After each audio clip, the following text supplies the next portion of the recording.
देखिए रिद्धिमा शर्मा से मैं इंटरव्यू कर रहा था, आराम से बातचीत, तो मैंने सोचा कि चलो भाई इनका क्या पक्ष है, क्या राय है, जिस तरीके से बातें। इनको सबसे पहले तो आप लोगों ने देखा होगा कि इन्होंने गांधी जी के लिए, हमारे राष्ट्रपिता के लिए कैसे अपमानजनक शब्दों का इस्तेमाल किया था। वीडियो काफी वायरल हुआ था, तो मैं तभी से इस लड़की को जानता था।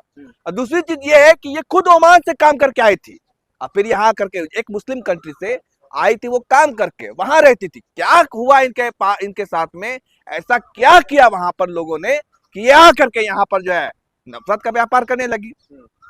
अब वो अच्छा खासा उनका बंद कमरे में धंधा चल रहा था, मतलब जो नफरत फैलाने का धंधा चल रहा था, अच्छा खासा बंद कमरे में चल रहा था। लेकिन उनको शौक हुआ कि हमारे देश के जो मैंने इतना नफरत फैलाया है, जो लोग वीडियो देखते हैं तो लोग उनकी तारीफ करेंगे। वो आ गई जंतर मंतर गलती से, लेकिन जो हाल हुआ उनका, कि आपने देखा कि किस तरीके से लोग उनको धुतकार रहे थे। आप लोग भी तो बदतमीजी कर रहे थे, आप नफरत सोचिए, फैलाने के अलावा क्या क्या करते हैं, ये कोई सवाल है? मैंने उनसे पूछा कि आपको नौकरी मिली, मैंने उनसे पूछा कि अच्छा भाई पेपर लीक हुआ, तो कहती है पेपर लीक हुआ।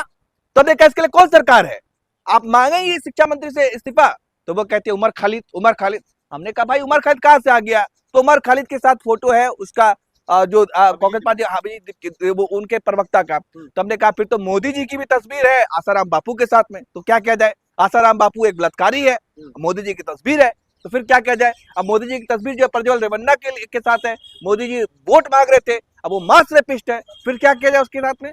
भाई तस्वीर किसी के साथ होना, मतलब मेरी तस्वीर अगर रिद्धिमा के साथ हो गया तो मैं नफरती थोड़ी हो गया, नफरत फैलाना उनका काम है।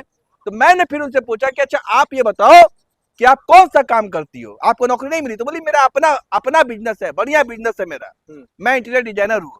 तब मैंने उनसे पूछा कि अच्छा नफरत लाने के अलावा और क्या क्या करती हो, फिर उसके बाद आप समझ ही रहे हो कि भड़क रही है, क्योंकि वो इस तरीके से बदतमीजी कर रही थी। पहले ही 9 से 10 मिनट का मेरा इंटरव्यू है, अब उसमें कितना भड़की है। और यहाँ पर मैं तारीफ करता हूँ इस देश के बहुसंख्यक आबादी को, हिंदुओं को मैं सलाम करता हूँ कि इतना नफरत फैलाने के बाद भी, इतना जहर बोने के बाद भी, आज भी इस देश का जो युवा है, जो वहां जंतर मंतर आया था, उसने मुंह पर कहा रिद्धिमा शर्मा के, नफरती रिद्धिमा शर्मा के, मेरे इंटरव्यू में है, ये इनका घर चलता है हिंदू मुसलमान से, हम लोग साल भर जी तोड़ मेहनत करते हैं और पेपर लीक हो जाता है, और ये यहाँ आई है हिंदू मुसलमान करने के लिए, नफरत फैलाने के लिए। पेपर लीक पर एक शब्द नहीं बोल सकती है। आप समझ सकते हैं कि उनको करारा तमाचा जड़ा था, मुंह तोड़ जवाब दिया था।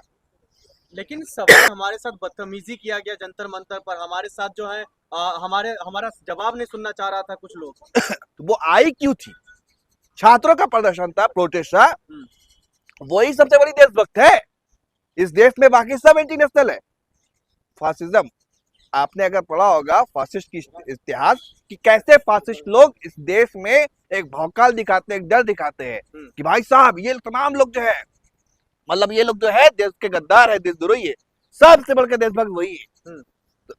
तो वो आई क्यों थी? देखिए आपको ना थोड़ा स्टेप बाय स्टेप समझने का प्रयास करना होगा।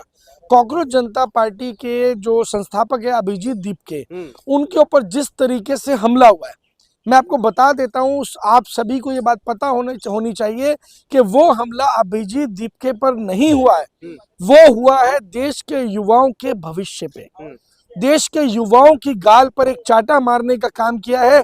चाहे वो सीबीएसई के 10वीं और 12वीं के विद्यार्थी हो, चाहे वो एसएससी के विद्यार्थी हो, चाहे वो सीयूईटी के विद्यार्थी हो। तमाचा लगा, ये क्यों नहीं आप कह रहे हैं? नफरती गैंग कैसे कहेंगे आप बताइए ना। वो बच्चे अगर धर्मेंद्र प्रधान के इस्तीफे की मांग करें तो नफरती कैसे हुए? अरे देख रहे जनता को इमोशनल तरीके से आप जो अपने साथ जोड़ रहे हो, आप कह रहे हो जो वो देश के लिए कर रहा है। नहीं तो इमोशनल तरीके से साथ थोड़ी जोड़ रहे हैं, वो तो एक ही मांग कर रहे हैं, बड़ी कर रहे हैं, आप लोग एक्सेप्ट क्यों नहीं कर रहे? नहीं देखिए बड़ी सिंपल सी मांग है, इसमें कोई जोर भी नहीं लगने वाला, केवल धर्मेंद्र प्रधान का इस्तीफा ही तो होना है, इसमें क्या समस्या है? ये तो बहुत छोटी सी बात है। जहाँ एप्स्टीन फाइल के मुद्दे को आप भटका करके दाएं बाएं ले जा सकते हैं, ये तो धर्मेंद्र प्रधान का इस्तीफा तो बहुत छोटी सी चीज है। राष्ट्रवादी का थप्पड़ पड़ा है अभिजीत दीपके को। राष्ट्रवादी नहीं, राष्ट्रीय गद्दारों का एक थप्पड़ पड़ा। वो राष्ट्रीय गद्दार हैं वो लोग जिनकी आप बात कर रहे हैं, राष्ट्रीय गद्दार जिनके खून में गद्दारी शुरू से भरी हुई है, जिस संगठन का निर्माण अंग्रेजों के द्वारा किया गया था केवल और केवल मुखबिरी के लिए, चाटुकारिता के लिए और अपनी दलाली के। तो अभिजीत दीप के ऊपर भरोसा कैसे किया जाए, ये बीजेपी का आदमी नहीं है? क्यों कर रहे हो भरोसा भाई? अभिजीत दीपके पे आप भरोसा बिल्कुल मत कीजिए। आपको अगर भरोसा करना है तो आपको भरोसा खुद पे करना होगा, क्योंकि आप लड़ाई किसकी लड़ने वाले हैं? आप लड़ाई खुद की लड़ने वाले हैं। आपके पेपर लीक हो रहे हैं,